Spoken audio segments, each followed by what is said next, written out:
How to hide apps in dialer in Vivo phone without application.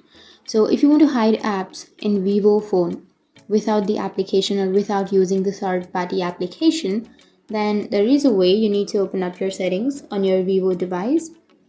Once you've opened, scroll down, and here you may have security option under which it says password, fingerprint, and face.